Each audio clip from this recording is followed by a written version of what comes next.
নবী মুহাম্মদ সাল্লাল্লাহু আলাইহি ওয়াসাল্লামকে নিয়ে কটাক্ষ করে আছে না নাই? জোরে বলতে হবে, আছে না না? খোদার কসম করে বলছি মুসলমান, আল্লাহর হাবিব মুহাম্মদ সাল্লাল্লাহু আলাইহি ওয়াসাল্লামকে নিয়ে কেউ যদি কটাক্ষ করে, আল্লাহর কোরআনকে নিয়ে কেউ যদি কটাক্ষ করে, আর আপনার শরীরের মধ্যে যদি বিন্দু পরিমাণ সরিষা পরিমাণ রক্ত যদি আপনার শরীরে থাকে, আপনার উচিত সেই রক্তের বিনিময়ে হলেও আপনি সেটার মোকাবেলা করা, ঠিক কিনা বলেন? জোরে বলেন, ঠিক কিনা?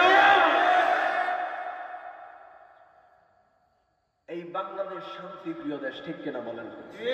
এই বাংলাদেশ শাওলিয়া কেরামের দেশ, এই বাংলাদেশ হযরত শাহজালাল মুজাররদ ইয়ামুনি রাহমাতুল্লাহ আলাইহির দেশ, এই দেশ হযরত শাহ পরান রাহমাতুল্লাহ আলাইহির দেশ, এই দেশ শামসুল উলামা আল্লামা সাহেব কিবলা ফুলতরি রাহমাতুল্লাহ আলাইহির দেশ, ঠিক কিনা বলেন? সম্মানিত ভাইরা, আমি আজকে ফতেগড়ের সম্মেলন থেকে স্পষ্ট জানিয়ে দিতে চাই, যারা আল্লাহর হাবিব মুহাম্মদ সাল্লাল্লাহু আলাইহি ওয়াসাল্লামকে নিয়ে কটাক্ষ করে, আল্লাহর কোরআনকে নিয়ে যারা সমালোচনা করে, আল্লাহর কোরআনের ভিতরে যারা জাল করতে আসে, খোদার কসম করে বলছি ভাইরা, শাহজালালের তলোয়ার এখনো কুশবুদ্ধ আছে, ঠিক আছে।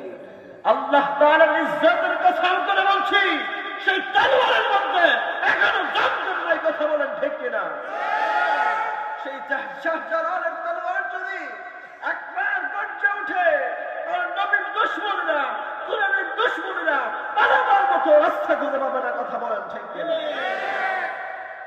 আমরা যতদিন পর্যন্ত বেঁচে থাকবো, আল্লাহর কোরআনকে নিয়ে যারা কটাক্ষ করবে, আল্লাহর কোরআনকে নিয়ে যারা সমালোচনা করবে, আল্লাহর হাবিবকে নিয়ে যারা সমালোচনা করবে, আমরা তাদেরকে প্রতিহত করতে পারবো কিনা? এখন পারবো কিনা? জিহাদ করবে, জিহাদ ফি সাবিলিল্লাহ। বান্দা শুধু মুসলমান মুসলমান বলে মসজিদের কোনায় বসে থাকলে চলবে না। মুসলমানরা যেমন মসজিদের কোনায় বসতে জানে, মুসলমানরা জিহাদের মাঠে এগিয়ে যেতেও জানে, ঠিক কিনা বলেন?